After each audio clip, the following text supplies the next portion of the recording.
April, live on NTV.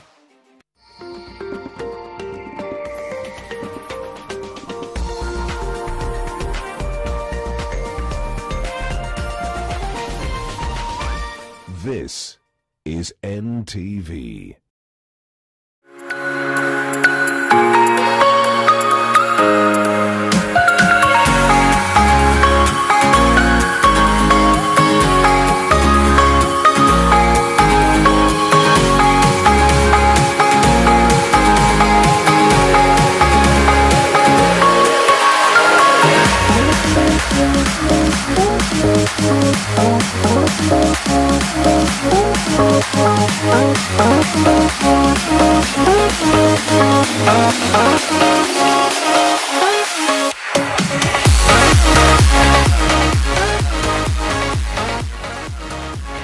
All right, a very good morning to you. It is exactly half, the month. So I hope that you are really well. The 15th of March, 2023. And of course, today we want to have a very important conversation. And this is on appreciating the role of SMEs in our country, because again, they make a bigger chunk, right, as far as growth, especially for GDP, and of course that is expected to grow, further. So what exactly is it about SMEs and how important are they? And of course, what again does financial security look like for, SME employees? That is what we'll be focusing on the conversation today. Welcome to the show. My name is Winnie Lubembe, and of course we have so much to cover. And if you are an SME or in SME watching us this morning, again, feel free to give us a call and tell us what are some of the challenges that you go through and what you want to see improved, and especially as far as the sector is concerned. I'll be telling you how in just a second. But as we all know, small and medium enterprises, that is SME sector, is projected to contribute to 50% of GDP growth, and this is in the next 3 years. And despite this, SMEs continue to face substantial challenges, and key among them, that is limited access to finance that impedes their growth. At the same time, financial security in old age remains a big concern to many SME employees. And of course, there's the question is this a ray of hope, and especially with the enhanced NSSF contributions? We'll be talking about that in just a second. If you do not understand what exactly happened and how was this enhanced, what are the changes that were introduced, again, we'll be talking about them in a short while. But like I said, if you want to contribute to the conversation in any way, whether you have a question or, you have a comment, you want to understand a few things as far as SMEs are concerned, feel free to interact with us. We have the perfect panel to help us with the conversation. And as always, at NTV Kenya, both on Facebook and on Twitter is how you can reach us. Or better yet, like I said, give us a call. Our lines are already open, so the numbers will be down on your screen in just a second. So let me introduce my panel for the day. And of course, I'm going to begin on my right, immediate right. I usually confuse right and left. For a second. But on my immediate right, we have Masiki Munge, head of Umbrella and Retail Solutions from Zamara. So good to have you this morning. Thank you so much. How are you feeling? I'm feeling calm, ready to engage on SMEs and how we can work together to raise their financial security. I like that. Yeah. All right. And of course, on my immediate left, we have George Oyuga, who's the General Manager, Umbrella and Retail Solutions. And this is from Zamara. So good to have you this morning. Karibu sana. How's the morning so far? So good? I hope. So good. Okay. I like that. You had to wake up very early, huh? Very. But you made it. And you're here. So asanteni sana. And George, I'm just going to begin with you. SMEs. This is not the first time we hear the term SMEs, or even just get to interact with the same, but still majority of the times people tend to confuse. So what exactly falls under SMEs? What exactly is it not? So what is it that people really need to know about SMEs and what falls under it? Okay, thank you, Winnie. I think let me first of all start by appreciating you for having us here. It's indeed a pleasure. And then again for setting time aside to discuss this key sector of our economy, the driver of growth, helping us sort the unemployment issues and all that. And I think we can list a number of things that SMEs have done. But back to your question on what SMEs would be. SME is an abbreviation for small and medium enterprises. Yes. Yeah, though we at times also always lump them together with the micro as well, so that we talk about MSMEs, then there's SMEs and the like. But universally, there is no universal definition of what an SME is. Okay. So you'll find different jurisdictions will define them based either on a number of people they employ, or the turnover, or even their size. True. Yeah, so even within here, in our local economy here, we've also attempted to give some definition to it. If you look at the MSME Act, then you'll find that we are looking at those who employ between 1 and 10 people, we call them micro. Those who employ between around 41 to 50, we call them small. And then those who employ all the way up to 99, then we call them medium. Medium. Yep. All right, I see that. And of course, you know, several categories, again, like you said, and they do quite a lot. So, Masi, you want to contribute to the same in terms of what exactly, you know, they do, what it looks like, and because some might have a business and say, does mine fall under SME or mine fall, you know, falls under this, you know, or that? Yeah, so basically, as you said, depending on staffing and depending on the turnover, because you'd find someone would have less than the 10 staff, but their turnover is well over 100 million, right? Depending on the sector that they are in, depending on the services that they provide. But, so the clear definition might not be, you know, clear cut, you know, like the way you'd say this is a SACCO because this is what a SACCO does, this is a bank because it's what a bank does. But when it comes to micro, small and medium, because you'd find some banks, because of their evolution into innovation and things like that, might not have reached the 100 staff members, but would we call them small, you know, so the definition is not so clear. So I think for today we might want to stick with the staff number as opposed to the annual turnover, because then we would we would get into spaces where we confuse we would confuse the viewers with regard to what is the actual definition and where do I stand. So I think today let's stick with staffing. If you're up to 10 full staff members, let's call you micro. If you're between 10 to 50, let's call you small, then 50 to 100, let's call you medium. So that then when we are talking about how can we work with you financially, we know the staffing numbers that we are talking about, because then that is the basis of what an employer basically looks at in terms of how do I put more money and more resources towards my human capital. Absolutely. All right. And of course, you know, the reason why we really want to understand this is because then you guys come in as Zamara, right? And of course, maybe someone is getting to hear of the term Zamara for the very first time, would want to understand what exactly do you guys do, what are some of the services that you offer, and all those things. But very quickly, in terms of then understanding the growth of SMEs, you know, here in the country, I think it got to a point where we experienced like an exponential growth, you know, as far as SMEs are concerned. And of course, like we said, the numbers is actually, I mean, they're projected to contribute to 50%, which is a really, really good thing in the next 3 years, and that is from last year. So this is like year one of their 3 years. But can we just talk about the growth really of SMEs, George? Okay, the growth has been exponential in terms of their contribution to our economy, in terms of them helping us address some of the social issues that we've had, even in terms of things to do with the production and development, innovation, and all that. So I think we are right when we talk about a projected 50% contribution to our GDP in the next 3 years or so. And that is very, very significant. But are we where we could have been? I don't think so. No. Because there are certain challenges that are yet to be addressed. Some of them, of course, because number one, we do not even have a legislative box where we can put this treasured sector of our economy. But you see them play around, play a very vital role in manufacturing. We see them in retail. We see them in the service sector. So the contribution of SMEs is very, very significant. That's very significant, absolutely. And just in case someone is tuning in today and saying, okay, sometimes getting into this might be a bit, you know, of a challenge for so many people. Where do I start? Because like we said, one of the things that they really, really struggle with is access to finance. Right? Will we ever get to that point where we say, you know what, access to finance, not a big deal. The only challenge is how are you managing that finance, you know, and will we ever get to that point? Because we always talk about this, you know, and you talk to most, you know, SMEs and they'll tell you, finances, you know, access to that capital that we need. It's true. And I think we need to appreciate how far we have come. With regard to the growth of the MSME sector. For a very long time, finances, both from venture capitalists, from angel investors, from the banks, would go to an established institution because they believe that there's an already track record that is set.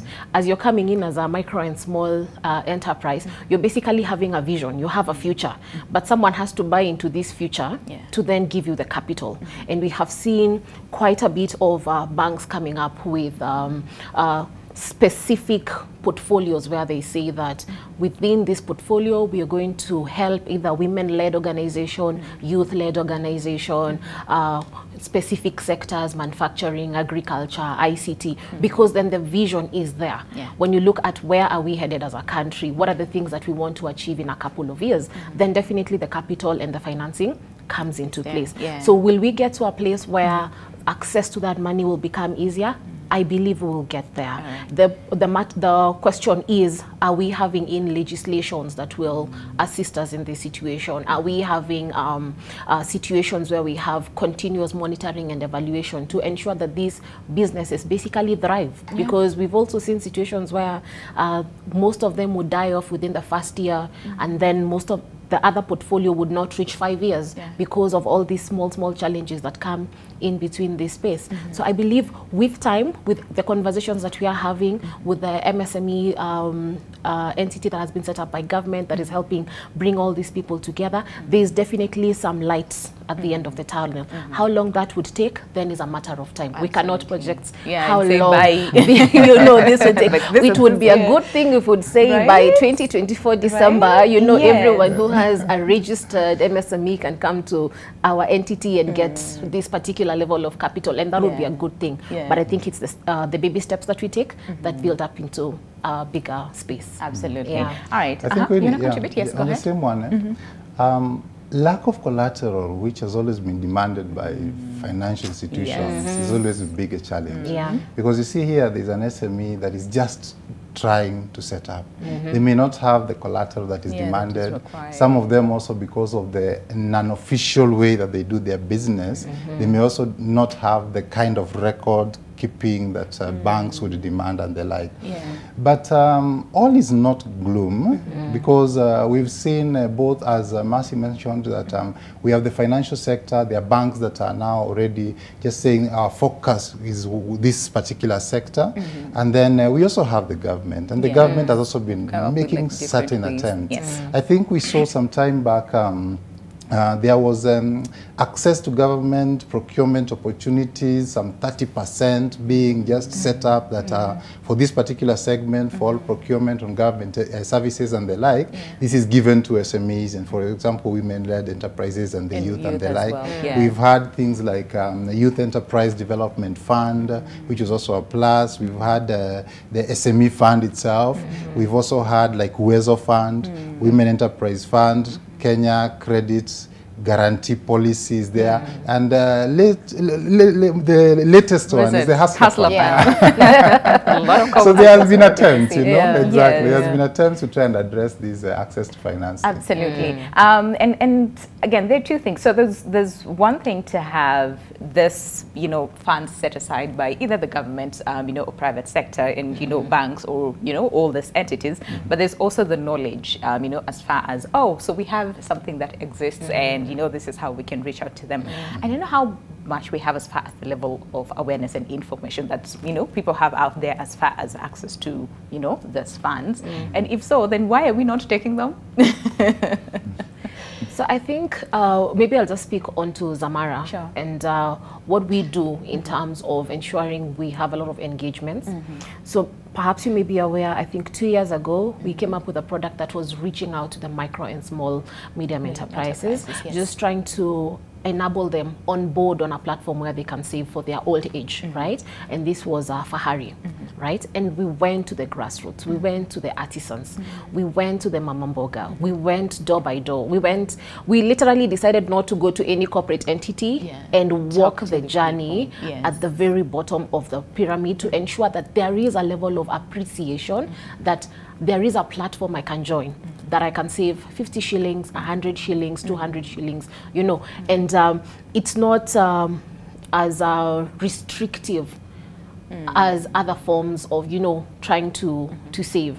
We also understand that we are in a space where credit is more needed than saving. That's yeah. true. So where we are coming from is trying to bring the population to a space of, as much as credit is really, really good, we also need to save, right? Because without this particular level of savings, then we are in a hole, you know, that we might not be able to dig ourselves out of in the event we do not have any sort of income to cover the credit, right? So as Zamara, we do a lot of member education to just bring on board the culture and the level of saving, right? So that's the angle where Zamara comes in. Absolutely. Yeah, maybe now my colleague George could speak about the other. All right. Okay. And of course, just to really help people understand. So fine, we're talking about SMEs and the role that they play, and of course the growth of all the same. And where we'll be like, okay, so then how does Zamara come in to help us solve all our problems, right? Or majority, you know, of our issues. So let's just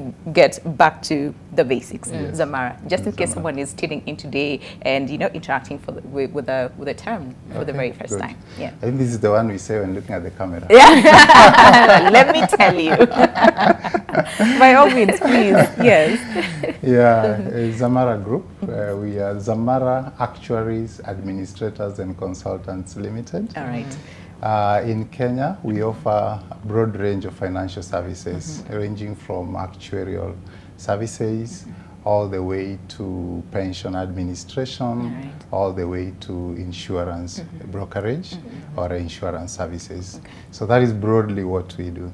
And most or almost all, everything that we do is tailored to focus on the individual with the ultimate goal of creating a financial future for them, something that they can look at in future and have a fallback on. And so with that doing, then we'll end up having a healthier society. That's true. So that is what Zamara does and the value add that we do within our economy and beyond, by the way. And, right. And beyond. So we have tailor-made products, we have solutions that speak into the entire employee well-being. And what we do is to help customize, because we are very disruptive, I would say so. Yeah. We always question the status quo, see what is it that we can do differently to either make these things accessible, affordable, and also sustainable within reach. True. I mean, yeah, you don't want to set up something just for today, you know? Exactly. And I think this is where I would say we as a people, and especially the young people, majority of the times you find that most people will just focus on the here and now, right? And we've had a lot of conversations where, you know, come retirement is when it hits you, you know, that what exactly have I been doing, like, you know, all this while. So having such interactions, especially with the young people, where would you say we are at in terms of just thinking about our future? And of course, we'll talk about, you know, saving for the future, you know, and how, again, like we said, the excuse me, the enhanced NSSF as well. You know, what does that look like, and especially for people in the SMEs? But for now, where would you say we are at, you know, in terms of looking at the future, maybe saving, setting some funds aside? Yeah. So if we were to look at, for example, the pension sector and the 1.3 trillion now, George? 0.6 trillion, yes. I think if you were to now break that down into ages, you'd find that the ages that are highly built within that fund are closer to retirement, right? Yeah. And the younger generation is still missing in that space. And there's a couple of factors as to why they're missing in that space. All right. We've seen that the level of unemployment is a bit on the higher side, right? We've also seen that as they set up their small and medium enterprises, the financial capacity is also not something that they are looking at. So when they're looking at their expense book, they'd be looking at, first of all, I have to pay all these expenses that are statutory, right? Then now I think about what further enhancement can I have for my human capital within my entity. And hence why we are celebrating the fact that NSSF is coming on board at the rate at which it is, because it's a statutory deduction. So as you're doing your budgeting, then it's already accounted for, so that by the time you're getting to some level of financial wellness in terms of an organization. You've now moved from micro and you've grown to small and you've now grown to medium. Means that your annual turnover is something good, means now you can start celebrating your human capital by giving them a bit more benefit, right? And that benefit then goes towards various things, whether it's their group life, whether it's their medical, whether it's their savings for their retirement, because we see that for the bigger entities, they have a matching policy. As an employee, I contribute 5%, the employer contributes another 5%, right? So there is that definite level of growth. But then for for the youth, for the younger people, we are trying to enhance them to join on a voluntary basis. Because you might find that they have their own businesses. We are in the gig economy. We are working from our homes. We are getting our income through M-Pesa or through, you know, PayPal, right? So you may not participate in the formal employment specs where you have an employer who then pays your payee and pays all your statutory deductions, right? So how do we then bring the youth within the gig economy to participate within the savings culture? And you know, if they're doing gig economy, means they have access to a lot of internet, a lot of knowledge, a lot of information, but for some reason the access to the information about savings is still a bit of a challenge, right? And as Amara, we came up with an education plan where we are trying to now bring this information to the fore. As a young person, how can you save? Where can you save? What are the benefits of this saving, right? And because as young people, again, the last time any of us went to a banking hall is a long time, right? So we would not want to ask you we would not want to ask you to come to a Zamara office to fill in a form to start the saving process. Hence why we've gone online. You know, with the digital saving space on your phone, just go to www.fahariyangu, you know, and set up the process. No paperwork, nothing. And it gives you reminders to, you know, do the savings. So that's just part of the process, because then when you grow with the process, then you build up on these other facilities that provide you a savings platform over and above what you have started as an individual. That's true. Because again, majority of the times we've had a lot of people say, "Hey, kwani ni lazima? See, I can let me decide what I want to do with my funds." So I like that voluntary aspect. All right, go ahead, Joe. Something I wanted to add is if you assess the pulse of the population and especially the young people. There's one thing that resonates almost across the board, and we see it, we see evidence of it everywhere on social media and the like, that I think the goal to make it big in life, everybody has it. Right? That's a good one. You know? So let me say it's the goal to be wealthy, for example. But some want to get there using shortcuts. You know, some want to get there using other means that are you can't explain. But I just want to point out that if wealth is at the top there, there will never be a wealth conversation without investments. That's true. Yes? So that's W and I. Is it? And then there will never be an investments conversation without savings. True. So we are at WIS. Let me just write that down so that I don't WINS. And then there will not be a savings conversation without earnings. True. So that's an E. We're already there. So this is wise. WISE. It's wisdom. So the wise path for anyone to follow is to first of all ask themselves, where I'm sitting or what I do on a day-to-day basis, is it giving me some form of earning? Because when people do not consider the inflows and would want to say that I'll start looking at that later on when I find myself in a formal employment and the like, we know unemployment is there, it is shouting and all that. But guys are waking up every morning and they're coming home with something. They're in the gig economy, they are doing everything else, and the sector that is absorbing them much is the MSME sector. So when you have some income flowing in, consider yourself that you're already at E. The foundation is laid.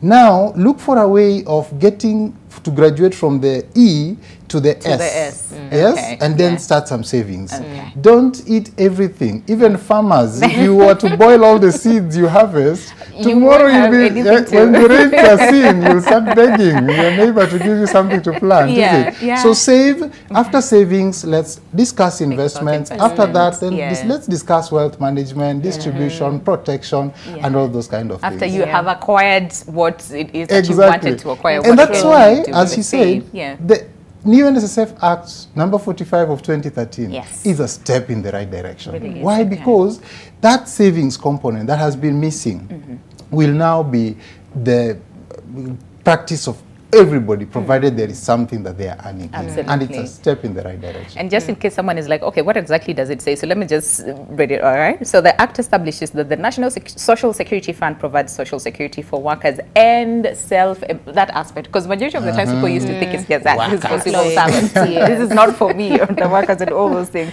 But also for the self-employed persons, you know, and their dependents as well. So what does this say for the employee and the employer as well? But before we go on a break very quickly, and then we'll come back and discuss this further in terms of what this exactly means. I'm happy that you know, really pointed out this whole wise aspect, because there's a lot of conversation around saving versus investment. A lot of young people would say, me, I'm not going to save. Me, I'm going to invest. I am investing in this. So really, when we talk about balancing both, because both are important, you need to, first of all, have some bit of savings, but also make sure that you have some bit of investments. Majority of the time, the question is, so which one do you start with? Do you save and then invest, or do you invest and then whatever you get from that you save, or do you balance? Because I know one is not more important than the other. Yeah. So ideally, kind of like a ladder, right? You know how the ladder, the lower base goes all the way. Yes. That's the earning. Yes. Then the saving has something else. Then the investments, right? Yes. So once you have done the earning, this earning has come from somewhere, right? Someone bought a product, someone bought a service, someone bought something in consideration to give you some income, hence the earning, right? So once you save this money, where are you saving it? Unless you're saving it under your mattress, then there's no investment component on that savings amount that you're actually putting away. Whether you're saving it in a circle, whether you're saving it within your bank in a fixed income account, where you're saving it on a money market, whether you're saving it even within a pension fund, it's getting a return out of it, right? And then again, we usually say when you're saving for a goal. The first one that we start with is you must cater for your emergency, right? In the event of anything happening right now, do you have at least 3 months cover? Do you have 3 months cushion, you know, in what you're calling your savings? Because then anything over and above that, then it's your investment. You can play around with it the way you want. Do you want to move it to a government bond? Do you want to buy shares? Do you want to, you know, invest even in that land? But you see, by the time you're getting to that land, you must have saved substantially and you've done your due diligence to actually do that particular purchase. So savings and investments are not different. It's just how the purpose of it. The savings of it is, you know, this I'm saving because of a level of emergency, right? But it's still gaining me a return. It's not static figures that you've put in that then remain the same over a period of time, right? It still keeps growing. And as it grows, then you have the capacity to now increase your investments because you've reached your ceiling in terms of your investments. You now savings, you let them just continue earning the income within that space of your emergency bracket. Then now anything over and above that, you want to diversify. You don't want to put it still in one pot, So you're looking at your old age, you're looking at, and you know, investing does not mean money only. Investing means in yourself too. So have you gone to school to upgrade yourself? Because as you upgrade yourself, you increase your earnings base. That means the amount you have disposable for investing and saving also increases, right? You also have things like group life. Cover your being, because we are not guaranteed tomorrow. So how do we cover us and protect our beneficiaries? We have medical issues, as in this day and age, diseases are attacking us left, right, and center. You know, there are diseases we knew they were for old age. You know, we'll wait until we retire to get these diseases, but they're coming now. Yeah. So that level of taking care of yourself is also a form of investment. I like that. I like that. And I like the fact that you're really stressing on know exactly what you are investing in, because majority of us were very quick to say, me, I'm investing. But what exactly are you investing in? Okay. So how about we take a break? I know you are picking a lot from the conversation, but also engage with us on our socials. That's NTV Kenya, both on Facebook and on Twitter is how you can reach us, and tag me as well at Lubembe_Mini. Do you have any question as far as the topic of conversation today is concerned as well? We'll be looking at all your questions. Give us a call as well. The numbers are down on your screen, but all that is coming up after the break. Stay with us. This is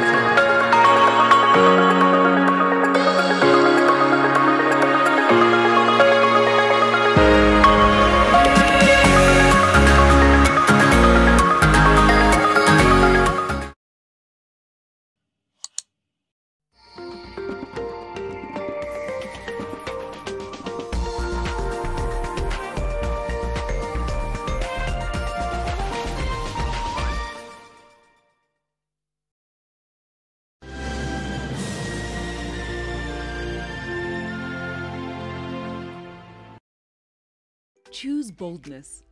Celebrate the skin you're in and dress with confidence with Nivea Nourishing Cocoa Body Lotion. The triple-layered care of deep moisture serum, precious cocoa butter, and vitamin E enriches your skin for 48 hours. Choose to wear your skin with pride with Nivea.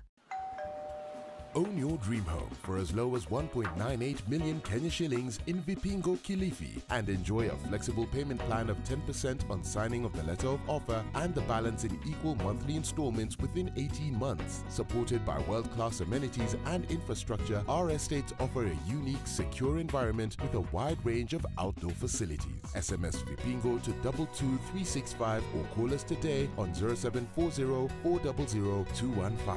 Terms and conditions apply. With Glovo, you have anything you want from your city in your hands. Kama unatamani ugali beef ama fried chicken, order Glovo ujaribu restaurant mpya. Tamu. Kama game inawaka na unataka drinks zaidi, order Glovo ushangilie timu yako. Na kama your little one amemes na diaper zimeisha, order Glovo and save the day. With Glovo, unaweza track order yako na kuongea na customer support, which is always available. Download the app and order anything you want from your city. We'll deliver. This week on the best of, we are going to Barcelona, Spain. Barcelona. Barcelona. These kids are becoming international very soon. Where you train is as important as how you train. I like it because the ground is softer. I just feel more comfortable in this pitch. Green means go for it as opportunities abound. We are planning to go to the UK. In July. And we kick off from the right kind of surface. This turf is good because as you can see, it's smooth, it's well leveled, no injuries. We pitch the pitches on the best of football turfs. Ladies and gentlemen, inakwaje kwaje, you know what? Big shout out to Vince on the beat, by the way. This is Vince on the beat, aka the beat killer. Na niko hapa ndani ya kwetu mix mbaya sana. Monday to Friday, nikikuletea some of the major hits out of Africa, your favorite artists and celebrities kwenye exclusive interviews. Fame is nothing, it is what you do with the fame that counts. Without forgetting various DJs ambao unawapenda. What's good everybody, I go by the name of Toffaz aka Mr. 5 Star. Catch my mixes live on Kwetu Mix 5 to 6 weekdays only on NTV. When heat happens, cool down with an ice cold Sprite. Kwetu Mix in association with Sprite.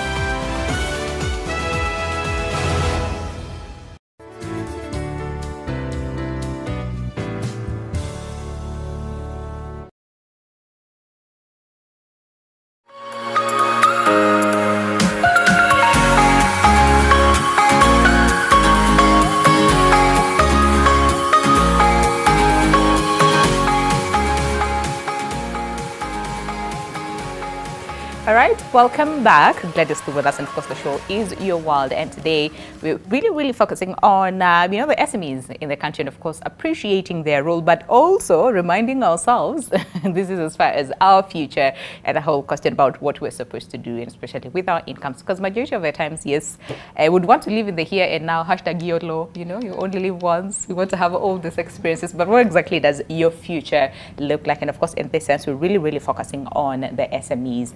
Today, and of course, to help us with the same, we have, you know, perfect panel from Zamara. Okay, and of course, we have Mr. George Oyuga, General Manager, Umbrella and Retail Solutions from Zamara, as well as Masi Kimunge, who's the head of Umbrella and Retail Solutions from Zamara as well. You know, the whole question about the NSSF and what it means, you know, and all those things. So, George, can we just talk about it, both from the employee and the employer, and of course, in this is in the, you know, SME sector. Okay. As I think we touched on earlier on, that this new NSSF Act number 45 of 2013 is a blessing to the country. All right. You know, why? Because it now brings us, an awareness to everybody who at least has some income coming in, that they can actually graduate from that first level we talked about, which was earnings, to also start accumulating something to do with savings. And the platform then allows, through that legislation, that if you're an employer, then there is a responsibility placed upon you to ensure that there is a 12% saving, or 12% of these employees or your staff's earnings that goes into their savings, but with certain cappings that I will explain in a few. Yeah, so this 12%, the responsibility is half-half. The employee will do 6%, and the employer will do another 6%. And then there is a basis that it looks at. So it looks at two things. One is what we call the lower earnings limit. And then it also looks at the upper earnings limit to then now give a capping to it. So the lower earnings limit for the first year is 6,000 shillings. So that means this employee must save 6% of this up to 6,000 to go into the first pot. And this first pot is called the Tier 1 contributions. And the employer will also match whatever has gone into that first pot. Then those who earn beyond that first 6,000 shillings now capped at 18,000 because we are taking 50% of the national average earnings, which is currently, I think the basis they used was at 2014, which was at around 36,000.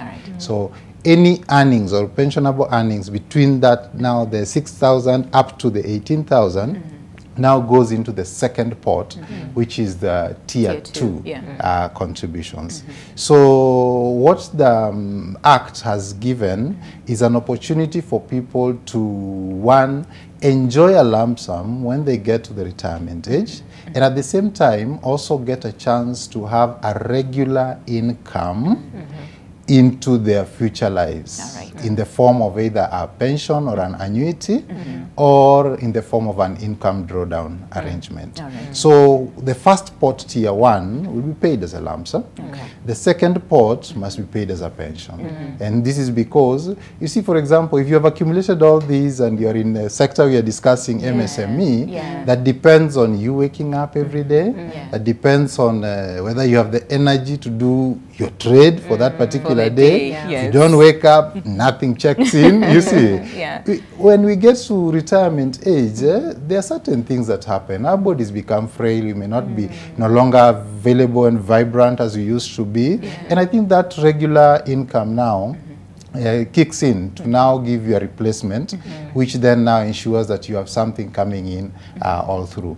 So the starting point now has been based on the basis that was defined in 2014, but come next year we foresee, or actually it has already been spelled out, that these levels will now keep changing, because the ultimate goal was to say, can we base this lower level on the average monthly wage, you see. But because the average monthly wage was a bit high, and then the rollout would impact employers and the like, they were given, or the country was given a staggered approach towards it. So the low earnings limit grows from 6,000 this year, gets to 7,000 next year, 8,000 the following year, 9,000 the following year, and then by the 5th year, now targets the average minimum wage.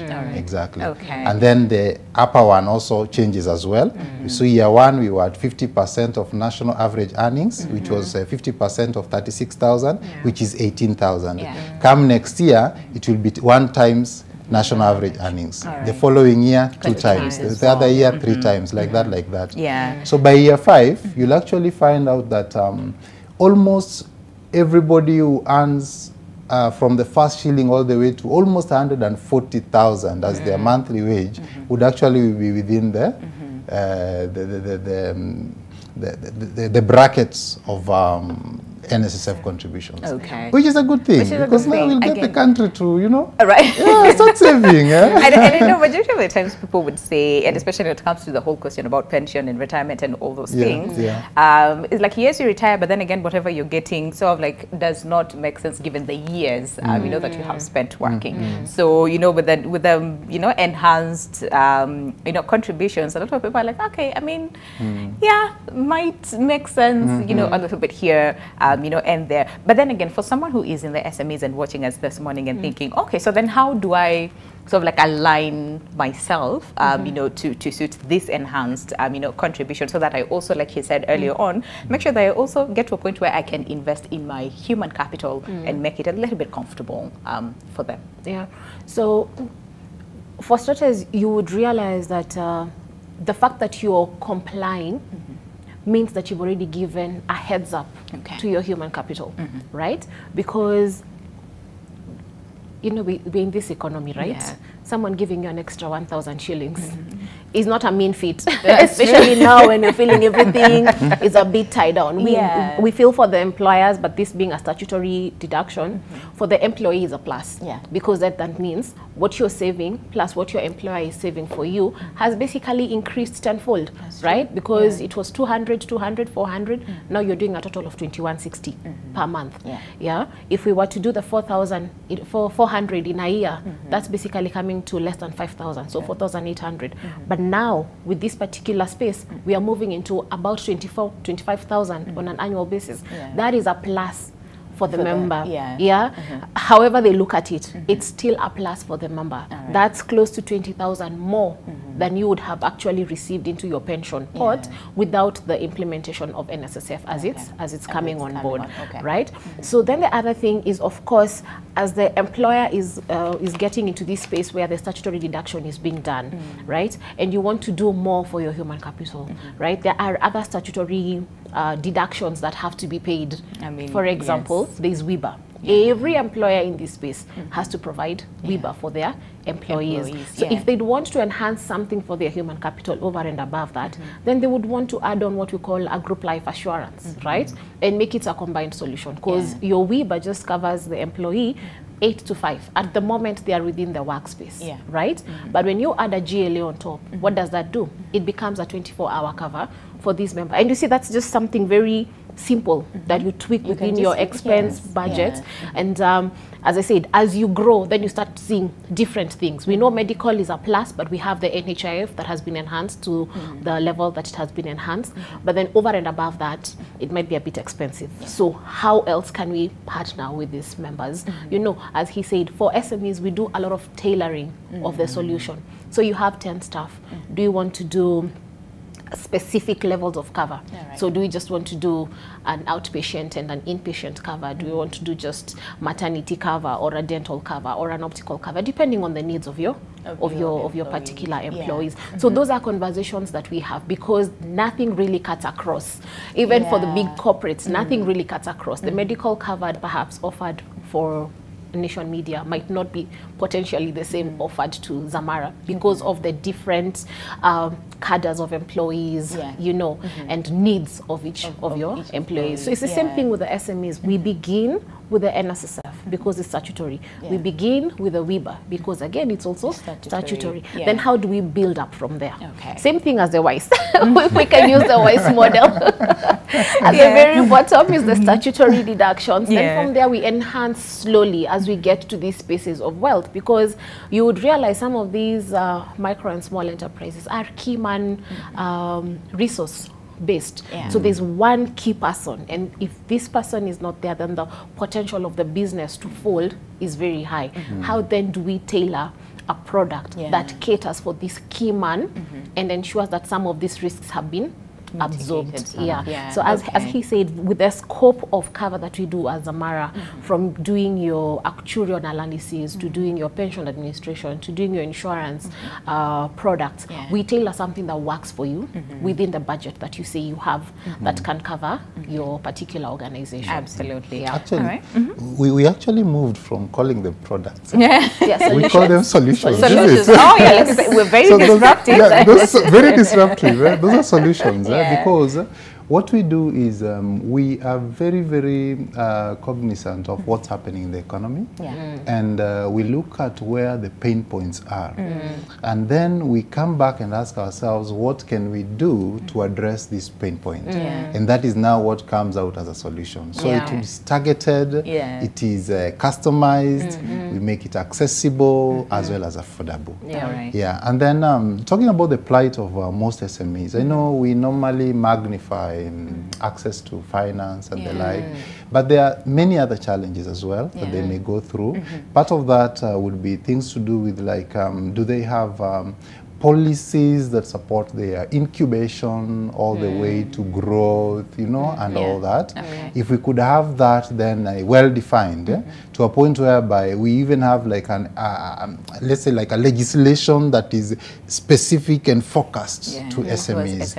I know the MSME one is very, very broad. And of course now with the issue of some people do not want to look at them as themselves as small, being categorized with, you know, they want to look at themselves as medium and and then we follow some countries that have done it, for example, like Zimbabwe, Mauritius, and even the UK. You have a clear SME Act, you know, that actually tells you this is where they are, it addresses their policy needs, it addresses their development, it even addresses their procurement and the tax conversations and all those kind of things. And that would be a good thing.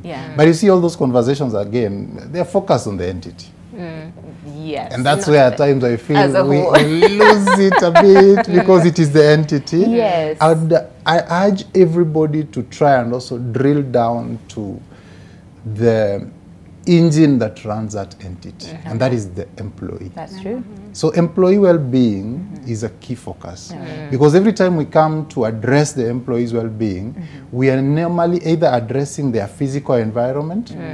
Are they working in a nice, cozy place like here, you see, you know, things like those ones.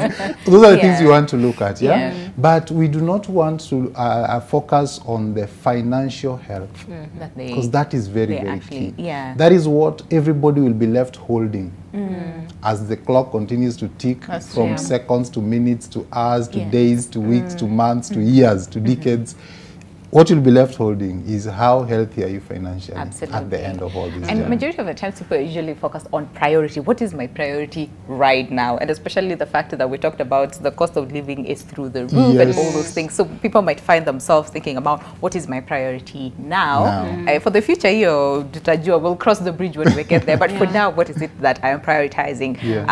But it's good to have priorities, but also prioritize your future, even as we're prioritizing your now. So then let's talk about Zamara coming in to provide all those solutions. Employee well-being. Exactly, to the employee. So where we come in then, we look at the employee holistically. And we say we must look at the employee now, we must look at the employee tomorrow, and we must look at the employee the day after tomorrow.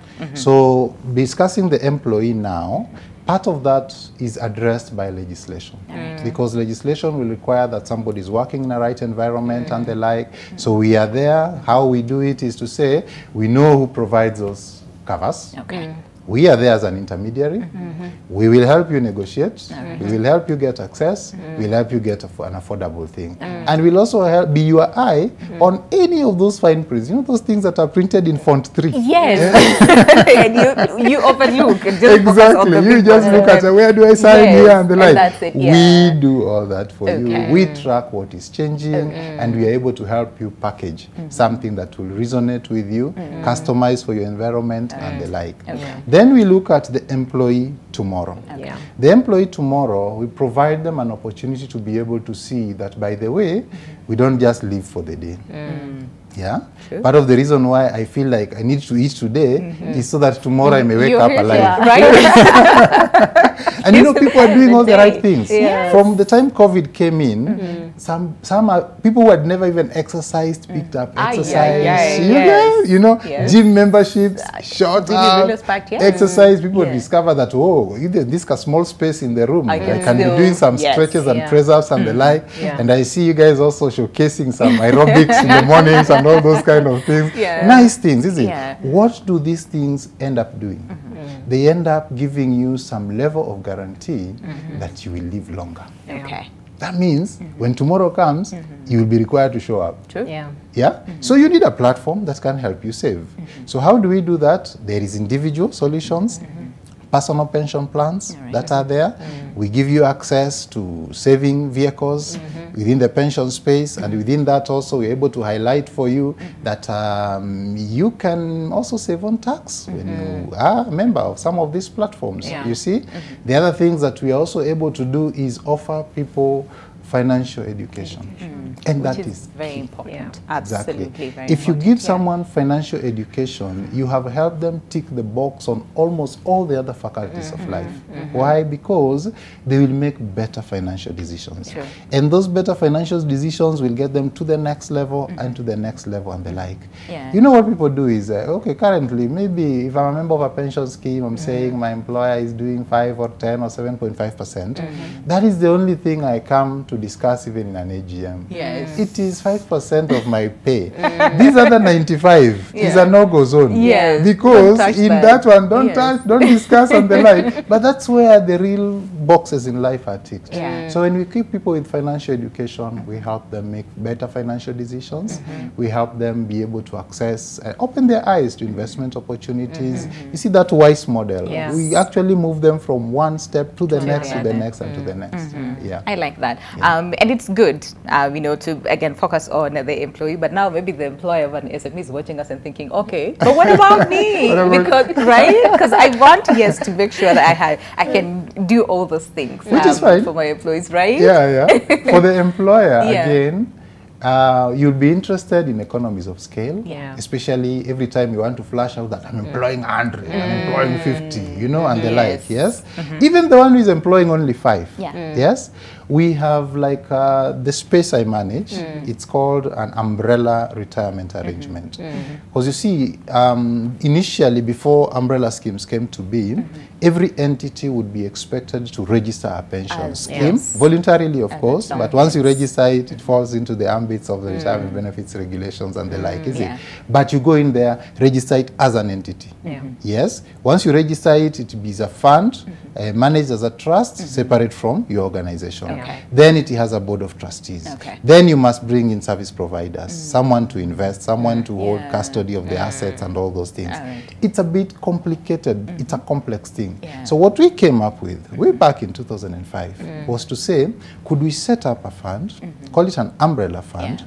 Once you've set it up, we have the different service providers giving the required services to it, tick the box on governance structure. Then after that, invite participating employers to come in. And they came in good numbers. Right now, we are over 200 participating employers. That fund has grown to over 43 billion Kenya shillings in terms of its size of assets. What does it do? It offers economies of scale. Because now, if I was to discuss maybe an investment approach, I am carrying the entire 43 billion. with me to negotiate, is it? And everything and all that. So for employers, economies of scale is a key thing. Tailor-made solutions is something that they can also look up to. Let them talk to Zamara. Absolutely. And exactly what I was going to ask, Mercy. So then, you know, someone is like, okay, all right. So then how do I reach you in all those things? How do you speak to us? You can speak to us. You can either call us directly on 4969 000. That's our landline. It will be picked up by our customer service team. They will pick up your information and you know, reach out to the team. You know that then we can pick up the call. You can send us emails info@zamara.co.ke, or if you're specific with regard to the umbrella fund, then you can send an email to fanaka@zamara.co.ke. So all of those email boxes will be able to get your contact and reach out to you and walk the journey. Absolutely. Yes. All right, start now.